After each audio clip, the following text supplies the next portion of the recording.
êtes essentiellement, c'est un public professionnel, journalistes, éditeurs, collectivités territoriales. Voilà, c'est un peu ce que nous recherchons, c'est-à-dire rassembler au cours de cette journée des professionnels, des experts et des passionnés d'information en ligne. Donc voilà, bienvenue et merci à tous d'être présents. Aujourd'hui,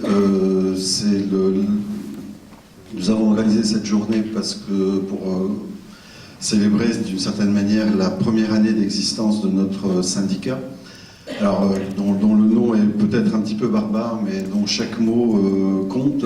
Nous sommes un syndicat, donc nous sommes un syndicat d'éditeurs de presse. Nous sommes indépendants. C'est un point important que nous avons tenu à mettre dans le nom de notre syndicat, c'est-à-dire que nous ne dépendons pas d'autres groupes industriels ou financiers pour tous les éditeurs qui sont membres du SPIL. Notre activité principale à tous, c'est la presse.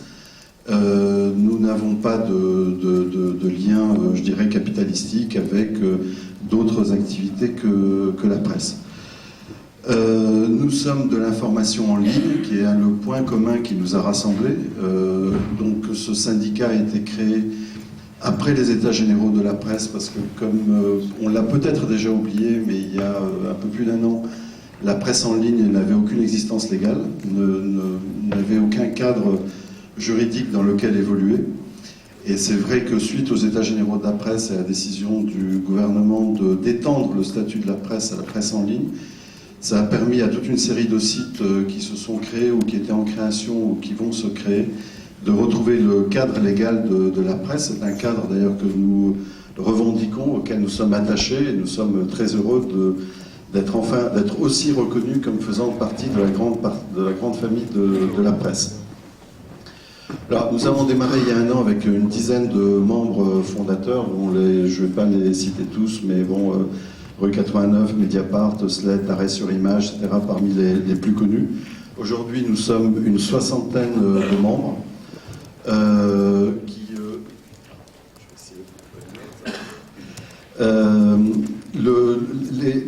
nous sommes une centaine de membres, mais nous espérons évidemment que nous allons être plus nombreux suite à cette journée. Il n'empêche que nous avons un processus de sélection qui est assez rigoureux. Nous avons tous les mois une réunion du bureau du SPIL dans laquelle nous examinons les nouvelles candidatures, et ce qui est source de débat, parce que la presse en ligne est aussi une activité nouvelle, mouvante, et nous tenons à la fois à respecter certains critères et puis à ne pas écarter nécessairement des nouveaux modèles qui apparaissent. Les critères, par contre, intangibles auxquels nous tenons, c'est que ce doit être une société ou une association qui a un véritable modèle économique dans la création de son site d'information en ligne. Donc nous tenons au modèle économique. Nous tenons aussi à ce qu'il y ait au moins un journaliste avec carte de presse qui travaille dans cette entreprise. C'est-à-dire que nous considérons que notre objectif et de développer une information de qualité sur Internet. Et donc, qui dit qualité, dit aussi journaliste professionnel travaillant sur ces sites. Nous représentons, avec 60... donc nous sommes une petite communauté pour l'instant d'une soixantaine de membres, dont le plus petit doit avoir un salarié et le plus gros plusieurs centaines. Nous représentons tous les modèles. Nous avons des sites payants et des sites gratuits. Nous avons des sites grand public et des sites professionnels. Nous avons aussi, et ça a été une des grandes surprises et une des découvertes quand nous avons créé le syndicat, beaucoup de sites locaux, de local ou d'hyper-local, qui montrent qu'il y a un foisonnement aussi important, aussi bien dans certains quartiers de Paris qu'en province, avec des sites qui évidemment ne sont connus que dans leur environnement direct, mais qui représentent un véritable renouvellement de l'information. Et puis nous avons aussi des sites qui couvrent aussi bien le plan national que le plan international. Voilà, donc c'est un petit peu la représentation du SPIL. Comment va se passer cette journée, quel est l'esprit et le déroulement de cette journée rapidement, avant de passer la parole et puis la place à la première table ronde. C'est une journée ouverte, c'est une journée de débat, de discussion, de découverte, d'innovation. Enfin, c'est comme ça que nous souhaitons qu'elle soit. C'est une journée qui est tournée vers l'avenir. C'est pour ça que les deux séances plénières, celle d'ouverture qui va démarrer tout à l'heure et celle de clôture tout à l'heure, sont tournées vers l'avenir. La première concerne les enjeux professionnels de la presse en ligne et surtout quel bouleversement on peut attendre demain dans cette presse, et donc, qui sera animée par Pierre Aski de Rue 89. La séance de clôture sera animée par Edoui Plenel de Mediapart et qui tournera autour des enjeux démocratiques de la presse en ligne. Et on essayera de prendre un exemple concret et un petit peu prospectif, c'est-à-dire d'essayer de voir comment va se dérouler la campagne électorale de 2012, et donc notamment comment elle va se dérouler en ligne, comment les journaux, comment la presse en ligne s'y prépare, quelles vont être les spécificités de cette campagne, notamment dans la presse en ligne. Voilà. Autrement, il y aura 8 ateliers qui se dérouleront par paire, donc il faudra choisir. Ce sera peut-être un petit peu difficile de savoir si on va dans un atelier ou un autre. 4 le matin et 4 l'après-midi. Parallèlement à ça, il y aura ce qu'on a appelé des pitchs, c'est-à-dire que des éditeurs de membres du SPIL vont présenter en 6 minutes sur la mezzanine en haut leur modèle économique ou leur modèle éditorial, et il y aura ensuite 6 minutes de questions, donc chaque site aura droit à 12 minutes. Et ça sera à mezzanine, à l'endroit du bar, où il y a également du café, donc voilà, on encourage la circulation et des différents participants entre les ateliers et les pitchs. À midi sera également enregistré dans une salle dans la cour l'émission d'arrêt sur image de Daniel Schneiderman. Donc il y a un public de 30 à 40 personnes qui pourra y participer. Donc le seul moyen, ça sera de se mettre devant la porte et d'attendre d'être parmi les premiers à rentrer. Voilà, il y a tout un foisonnement. Je crois que la Maison des Métallos enregistre toutes les interventions. Nous les mettrons également en ligne. Il y aura une petite vidéo qui sera tournée. Il y a un certain nombre de confrères qui vont également courir cette journée. Voilà, écoutez, en tout cas, merci à tous et je vous souhaite une journée productive et surtout qui développe de nouvelles idées. Voilà. Alors bonjour Pierre Aski. Bonjour. Donc on sort d'une conférence que vous avez modérée, mais dans laquelle vous êtes aussi intervenu pour parler de votre rentabilité. Donc Rue 89 arrive à rentabilité 3 ans et demi après sa création. Oui, tout à fait. Au 4e trimestre 2010, nous atteignons le point d'équilibre. C'est-à-dire qu'en 2010, nous perdons encore de l'argent, mais au 4e trimestre, nous équilibrons nos comptes. Et surtout, en 2011, si tout va bien, on n'est pas à l'abri de la conjoncture économique reste très fragile, mais en 2011, nous serons bénéficiaires. Donc c'est notre 4e année d'existence, après avoir traversé la crise de 2009 qui avait vraiment vu la chute de nos revenus publicitaires.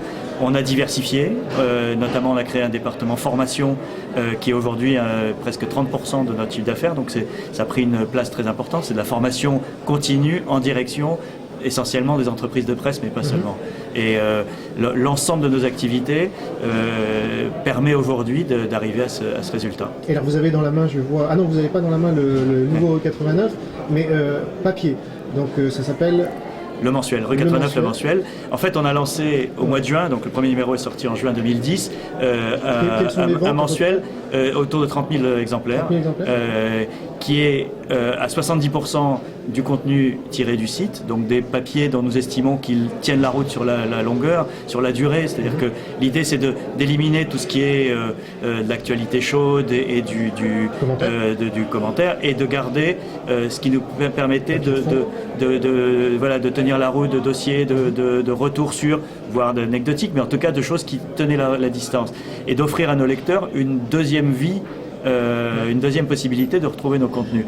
Et 30% de créations nouvelles, notamment autour du dossier, puisque sur le site on n'a pas tout à fait de logique de dossier, sur le magazine ça l'est un peu plus. L'iconographie qui est aussi très nouvelle, parce que c'est un des points forts du papier.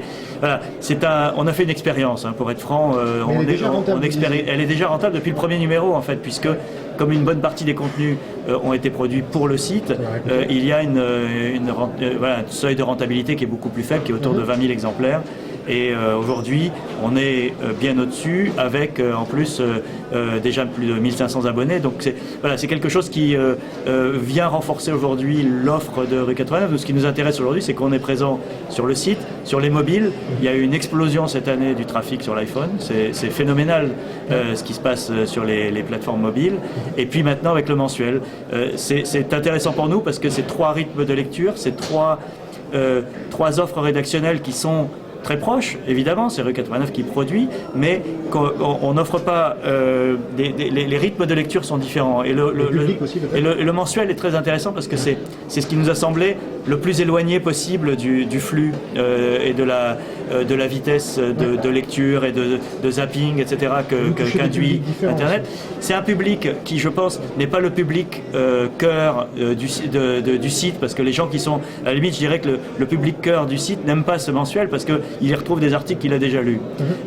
Le public qu'on vise, ce sont des gens qui nous connaissent, qui aiment notre univers, mais qui ne viennent pas souvent sur le site parce qu'ils n'ont pas le temps. Des personnes plus âgées aussi. Et qui retrouvent et qui aiment avoir cette possibilité de lecture lente et plus longue, souvent en voyage d'ailleurs, le train, le papier voilà, et le rapport au papier. Alors, ce qui est, de manière anecdotique, c'est vrai que ça nous a aussi aidé auprès de gens qui sont pas très web, il faut bien le dire, et pour qui il y a une sacralisation encore du passage par le papier. Et donc tout d'un coup, à leurs yeux, on devient des gens sérieux parce qu'on a du papier. C'est assez drôle. C'était pas le but, mais c'est un effet induit qui est assez amusant. Alors j'avais une question sur le contenu de votre site. Là, il y a une petite polémique par rapport à l'ophtalmologiste. Vous savez, vous aviez révélé le nom. Est-ce que c'est une erreur? Enfin, vous considérez ça comme une erreur? Parce que vous on l'a dit que c'était une erreur. Et ce qui s'est passé, le déroulé, Arrêt sur Image a fait un très bon décryptage de cette affaire que nous avons publié parce qu'il nous semblait préférable que le retour sur cette affaire et sur le déroulé soit fait par des gens extérieurs, donc extérieurs à notre site, et dont le métier c'est le décryptage des médias, puisque c'est le cœur d'activité d'Arrêt sur Image, plutôt que nous qui pourrions être soupçonnés, à juste titre je pense, d'être dans une auto-justification de ce qu'on a fait. Donc là, on a mis en avant la manière dont Arrêt sur Image l'a fait, qui ne nous épargne pas et qui montre l'erreur que nous avons fait, mais qui montre comment une erreur journalistique peut être introduite et reproduite, parce que c'est ça qui est grave dans cette affaire, c'est que c'est parti d'une radio, que ça a été repris par d'autres radios, que ça a contaminé l'ensemble de l'écosystème de l'information, et c'est là que nous on a effectivement commis une erreur en révélant son nom, et je pense que le problème c'est qu'on l'a fait pour des bonne raison entre guillemets, c'est-à-dire que la journaliste qui a fait ça pense, comme il y avait au début un témoignage qui s'est avéré faux, mais qui disait que d'autres médecins avaient vu la scène, c'était pas vrai au bout du compte. Le fait de donner le nom de celui qui était en cause exonérer les autres, parce que si on disait un médecin de ce centre dans lequel il y a plusieurs médecins, c'était une manière de jeter le soupçon sur tous. C'était, je pense, une erreur absolue, et rétrospectivement, c'est scandaleux d'avoir fait ça, et on s'est excusé de l'avoir fait. Vous avez contacté le médecin pour vous en excuser? On n'a pas eu de contact avec lui, mais on a présenté nos excuses sur le site, et il est clair que c'est dans ces événements qu'on réfléchit aussi à la manière de faire notre métier et aux précautions qu'il faut prendre en permanence. On n'est pas les premiers, et hélas, on ne sera pas les derniers à avoir pris 100% de précautions, et voilà, mais c'est une piqûre de rappel pour nous, mais pour toute la profession, de la nécessité d'être hyper vigilant. Les affaires de ce genre, il y en a eu avant le web et il y en aura, je ne vais pas dire après le web parce que je ne sais pas ce qu'il y aura après le web, mais en tout cas, c'est une affaire qui est un cas d'école intéressant, et hélas pour le médecin en question. Enfin, il avait tout soupçon maintenant. Oui, encore que il y a eu, voilà, il y a une. Il y a dans ce type d'affaires une zone d'ombre qui ne doit pas être utilisé par les journalistes pour oublier la présomption d'innocence. C'est clair que, en l'occurrence, la zone grise dans laquelle se dérouler l'information, puisque témoin, pas témoin, voilà, devrait profiter à la personne accusée et pas à son accusateur. Et là, ça n'a pas été le cas. Voilà, on a présenté.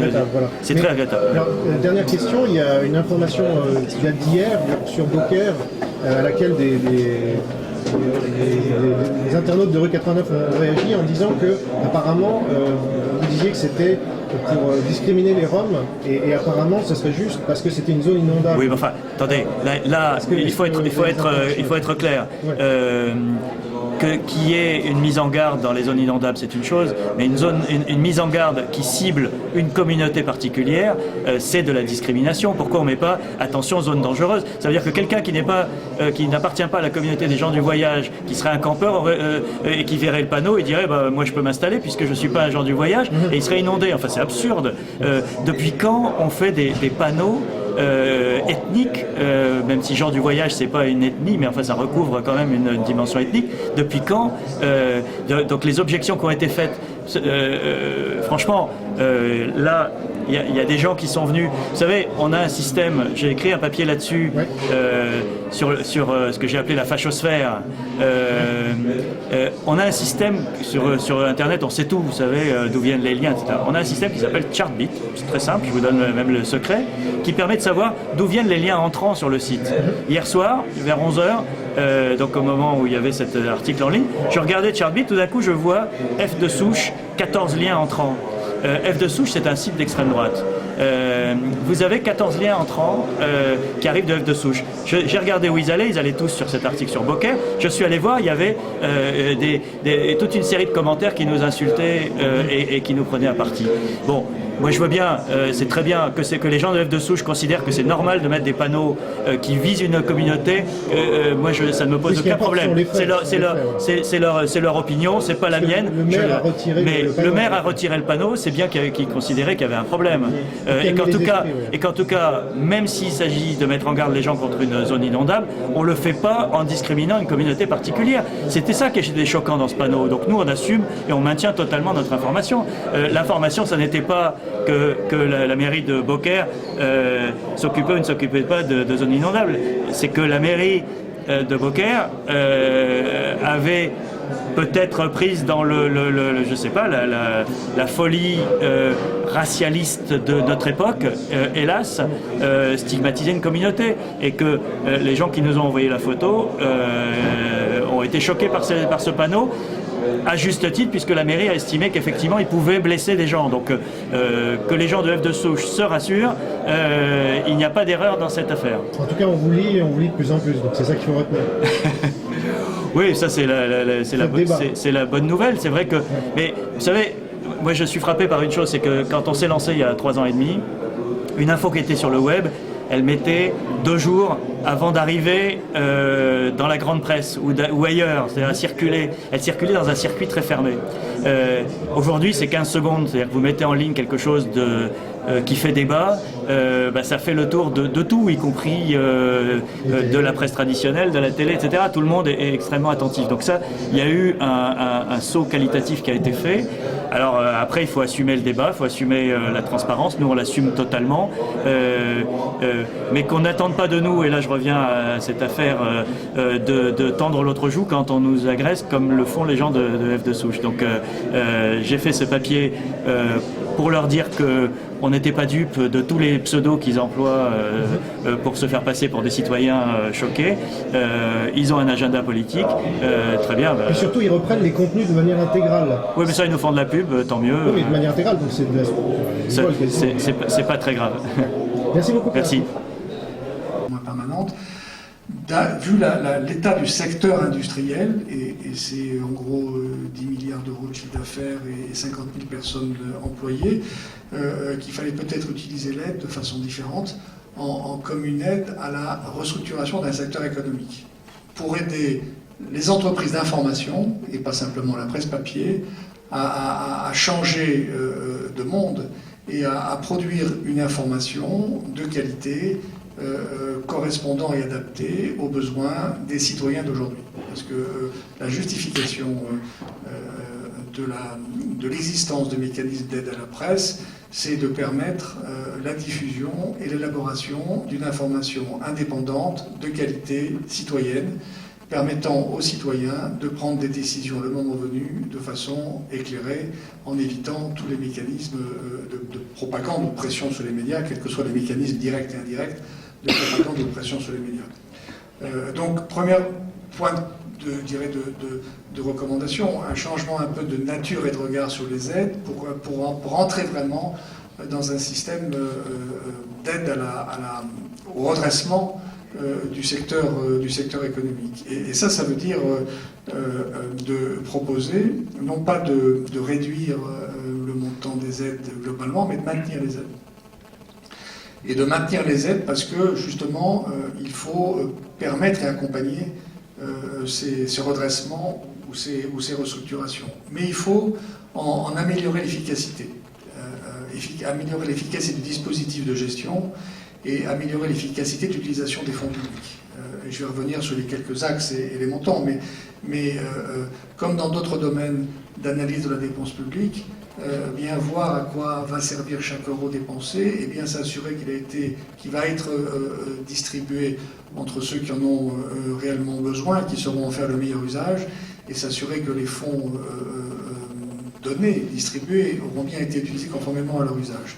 Et avec une perspective, ça doit être l'objectif de tout le monde, je ne sais pas jusqu'à quel point il est réaliste, c'est qu'à terme d'une période de transition qui est évaluée dans le rapport pour les besoins du raisonnement à 5 ans, et c'est déjà très difficile d'avoir une construction budgétaire à 5 ans, si le plan de redressement se passe bien, peut-être que les aides publiques ne seront plus aussi nécessaires, voire plus nécessaires du tout. Alors là, c'est un peu dans le rêve et dans le pari. Des perspectives budgétaires à 5 ans, ça n'existe pas. Déjà, pour passer des autres perspectives à 3 ans en France, de façon générale, et en particulier en période de crise, c'est très difficile.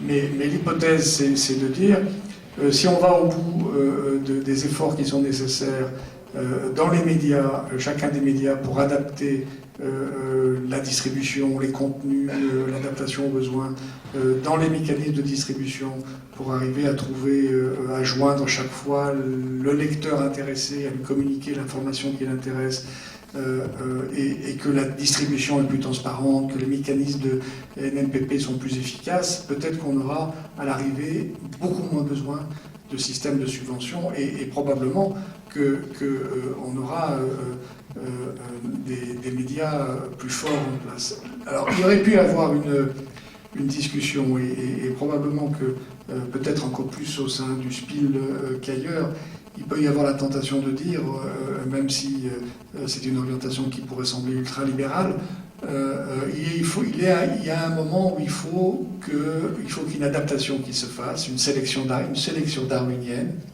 Il faut que, si les vieux médias papier n'ont pas été capables de s'adapter, il faut qu'ils meurent. Et il faut laisser la place aux médias nouveaux numériques, et avec des clivages et des guerres que j'ai ressentis dans différentes interviews qu'on a pu avoir. Il faut que le vieux meure pour que le jeune naisse. Et il n'y a pas d'avenir en dehors de la presse en ligne. Il faut aller au bout de cette destruction créatrice, comme diraient les plus libéraux d'entre nous. C'est pas le parti pris qui a été pris.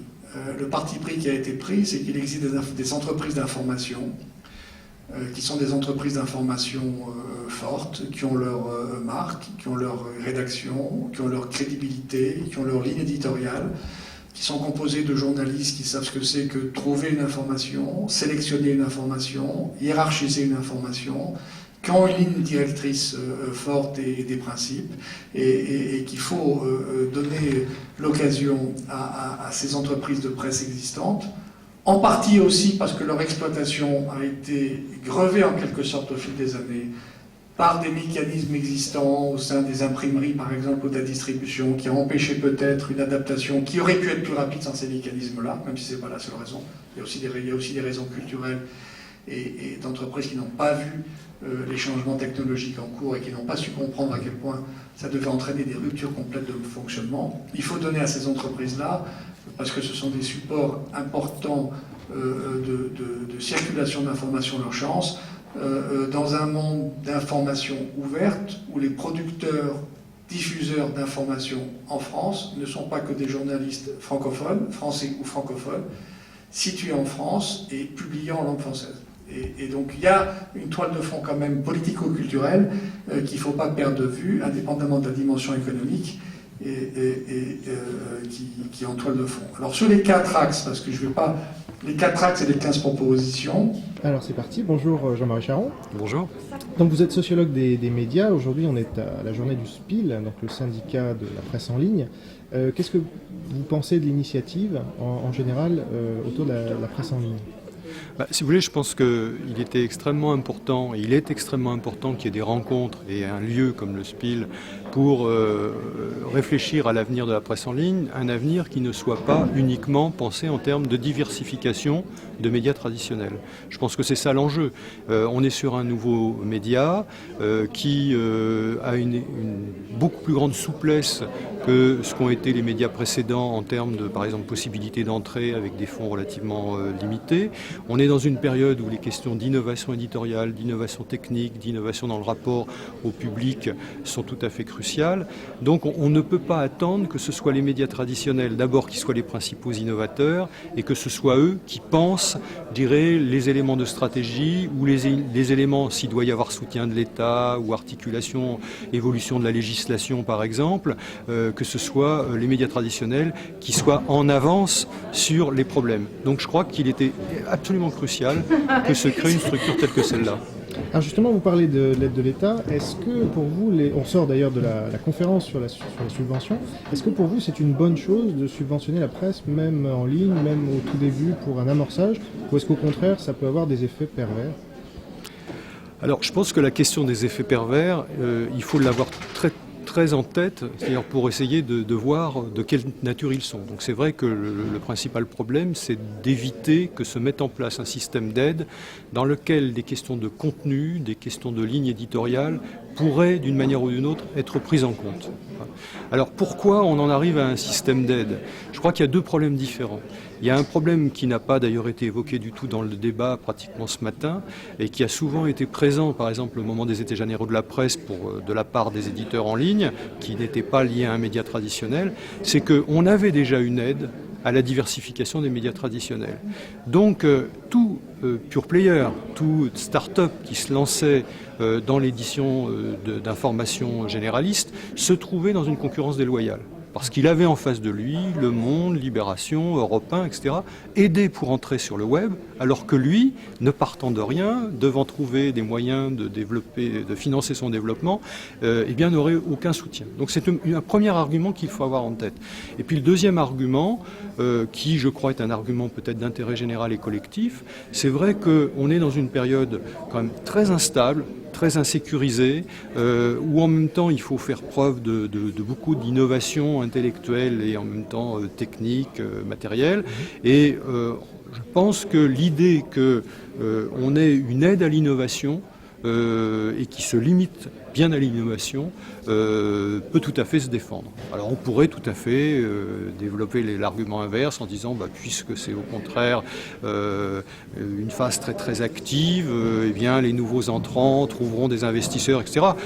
Bon, là, visiblement, c'est plutôt la philosophie française dans laquelle on considère que, on ne va pas dire l'État, mais la collectivité publique a un rôle à jouer dans l'innovation et dans le développement d'un nouveau secteur. Mais en tout cas, je crois qu'il faut bien avoir à l'esprit, parce que ça a souvent été une querelle et un faux procès qui a été un peu fait aux sites d'information non liés à un média traditionnel, en leur disant vous aussi, vous allez aussi vers les subventions. Je veux dire qu'il faut quand même avoir à l'esprit qu'il est nécessaire, lorsqu'on est sur un secteur tel que celui-là, que chacun je dirais, interviennent avec des moyens et des conditions qui soient comparables. Parce que autrement, effectivement, on va avoir d'énormes moyens qui vont se concentrer sur les médias traditionnels et leur diversification. Et finalement, les initiatives issues de journalistes ou d'anciens blogueurs qui ont envie de se transformer en éditeurs de contenu, en termes plus collectifs, comme un site d'information, eh bien, à chaque fois seront défavorisés par rapport aux médias traditionnels, ce qui serait vraiment dommageable. Alors, dernière question, c'est un peu plus politique, mais on se rend compte qu'au SPIL, donc, il y a surtout des médias de gauche, quand ils parlent de l'actualité et politique. Atlantico est annoncé, mais est retardé de plus en plus. C'est un média qui se dit de droite, proche de l'UMP et des milieux libéraux. Bon, nous, Enquête et Débat, on ne se positionne pas politiquement, puisqu'on donne la parole à tous, dès lors qu'ils parlent dans le cadre légal. Mais est-ce que ça vous a frappé également que la plupart des médias en ligne aujourd'hui sont de gauche ?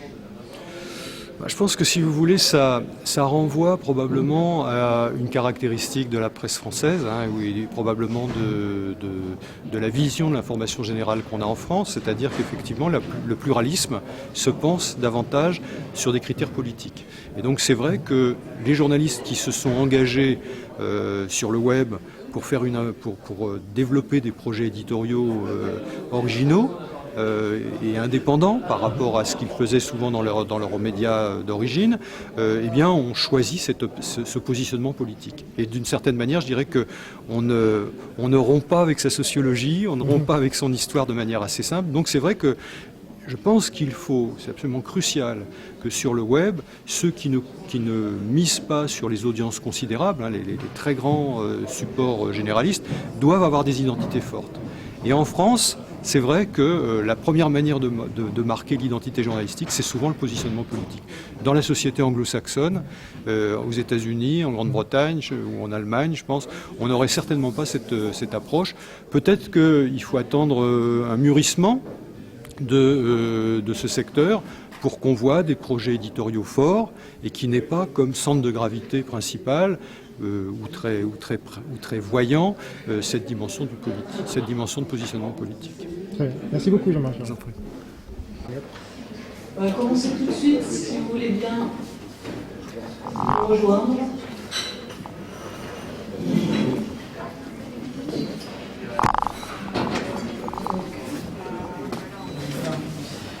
Daniel Schederman va présenter Arrêt sur image en quelques mots, donc la ligne éditoriale, le modèle économique, et on prendra quelques minutes pour poser des questions, sachant que nous n'avons que 12 minutes pour chaque présentation. Bon, alors, Arrêt sur image. Donc, on est un site de relecture critique des médias. On s'est fondé en 2007 pour prendre la suite de l'émission du même nom sur France 5 qui a été supprimée à la fin de la saison, à la fin de la saison 2007. Dans la foulée pour faire un très très rapide historique, quand l'émission a été supprimée par France 5, comme on avait déjà commencé sur France 5 à développer une activité Internet et notamment un forum qui était extrêmement actif et qui était déjà une vraie partie prenante à l'émission, qui fournissait des idées et des suggestions et un vrai complément à l'émission, il se trouve que beaucoup de gens qui sont internautes nous aimaient bien. Je pense qu'on avait une proportion particulièrement élevée d'internautes dans notre public déjà à la télé. Et donc tous ces gens ont lancé une pétition de soutien en ligne. La TOM a recueilli très vite 180 000 signatures, ce qui m'a donné l'idée de prolonger la démarche sur Internet. Donc, en gros, aujourd'hui, on peut dire qu'on prolonge cette démarche. On fait, à travers tout ce que nous permet Internet, c'est-à-dire on fait des émissions, notamment l'émission Arrêt sur image chaque semaine, mais aussi d'autres émissions, une émission littéraire, ça s'appelle Dans le texte, une émission de débat polémique qui s'appelle Ligne jaune, une émission qu'on vient de créer sur le cinéma qui s'appelle Dans le film, tout ça étant encore un peu intermittent. On fait des articles avec des mises à jour quotidiennes nombreuses. Bref, on fait tout ce que l'Internet nous permet de faire. En termes d'audience, peut-être? Alors, en termes d'audience, on va parler du modèle économique, puisque, bah oui, quand on s'est créé, on n'était pas... en gros, on avait et on a toujours le choix entre deux modèles économiques dominants. Je dis dominants parce qu'il y en a d'autres, puis on peut les panacher, il y a des modèles hybrides, mais les deux modèles économiques dominants, c'est la pub et les abonnements. Bon, mon idée dès le départ, c'était que l'essentiel du financement devait être assuré par les abonnés. Je n'étais pas au départ radicalement hostile à la présence de pub si un complément publicitaire était nécessaire. Bon, il s'est avéré que la souscription auprès des abonnés a rencontré immédiatement un tel succès qu'on a vu très vite que, heureusement pour nous, le complément publicitaire ne serait pas nécessaire, et ce qui fait qu'on a pris la décision radicale de n'avoir qu'une source de revenus qui est notre public, nos lecteurs, nos téléspectateurs, nos internautes, c'est-à-dire les abonnements. Par la suite, s'est posé la question de savoir si on acceptait des subventions d'État, ou enfin si on sollicitait des subventions gouvernementales quand ces subventions étaient proposées à la presse en ligne. Là, je dirais que la décision a été moins rapide, mais au total, on a fait le choix de les refuser. Parce que voilà, on estimait que même si intellectuellement ces subventions nous laissaient la possibilité de garder une certaine indépendance, et bien, elles nous intégraient quand même à un système de financement auquel on n'avait pas envie de s'intégrer. Donc encore aujourd'hui, notre seule source de revenus, ce sont nos abonnés. Le point d'équilibre se situe entre 25 et 27 000 abonnés, et il se trouve qu'à l'heure où nous parlons, on est à 28 000 sur une pente ascendante. Donc on a trouvé un système, alors qui est un système qui fonctionne dans un petit site à l'échelle d'une autre, c'est-à-dire 8 CDI, 4 journalistes, un objet très particulier qui est tout ce qui touche aux médias, la critique des médias, la lecture des médias, le reportage sur les médias, même si évidemment on peut toujours l'entendre au sens large. Et donc, voilà, on est clairement une niche, et on sait qu'on est une niche. Mais je pense que voilà, je pense que on pourra en discuter, mais je pense que la niche est peut-être le modèle dominant des médias Internet qui se créeront encore, j'espère. Voilà. Alors bon, après il faut, la question qui est peut-être intéressante ici, c'est de savoir, voilà, c'est bien comme ça. La question qui est intéressante ici, c'est de savoir si notre modèle serait transposable. Honnêtement, je ne sais pas, parce qu'il faut, je veux dire, faut pas se leurrer. On a quand même une spécificité forte, c'est qu'on s'est lancé dans l'élan de la suppression de l'émission sur une chaîne de télé. On a bénéficié du capital de notoriété de cette émission. On a bénéficié du capital de sympathie de cette émission. Donc on est peut-être un exemple un tout petit peu atypique. Cela dit, des éléments de notre modèle économique seraient peut-être transposables pour d'autres qui n'auraient pas forcément le même capital de départ, et ça fait juste 6 minutes, et comme je tiens mes élèves, je m'arrête. Est-ce qu'il y a des questions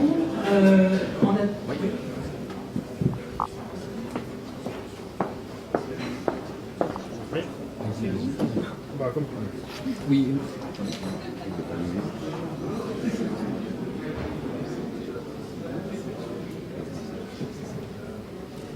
Non.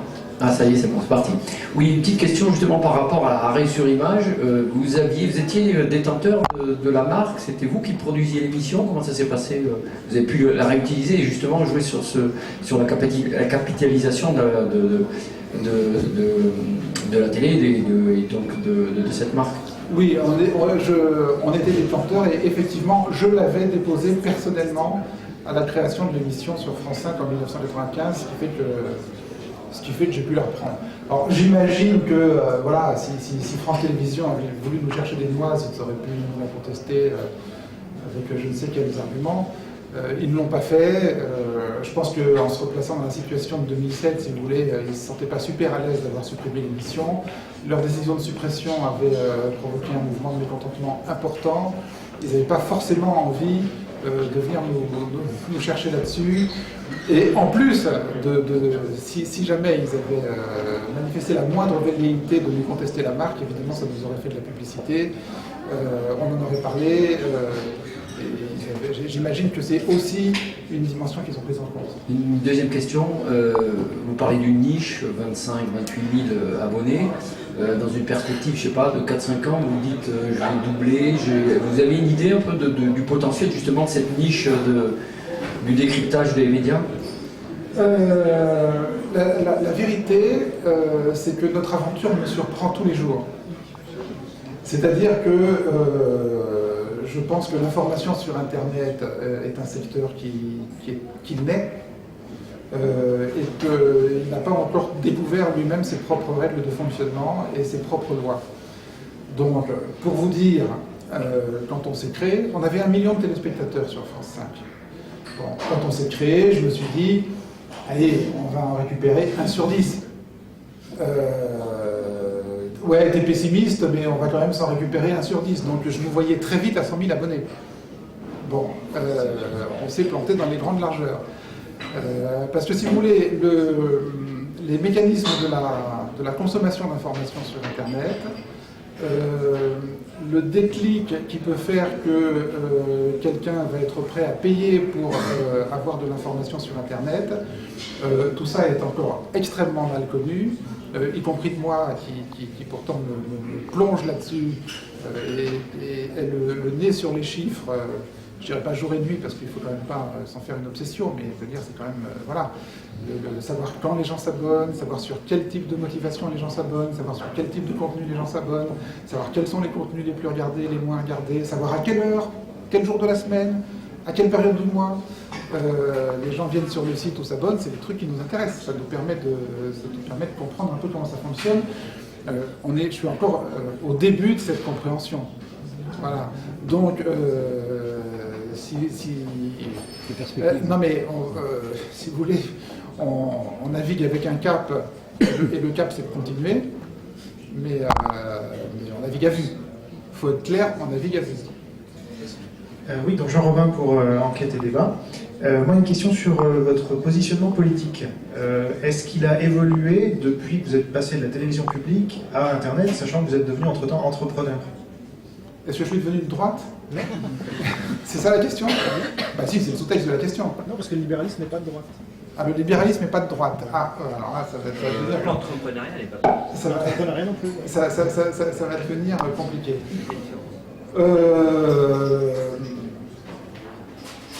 Je pense, à en croire ce que me disent les forums, que l'immense majorité de nos abonnés sont de gauche. Et que l'immense majorité qu'une solide majorité dans cette majorité de nos abonnés sont à l'extrême gauche, voire à l'ultra-gauche, ou à la gauche de la gauche, appelons-la comme on voudra. En tout cas, c'est la frange qui s'exprime dans les forums.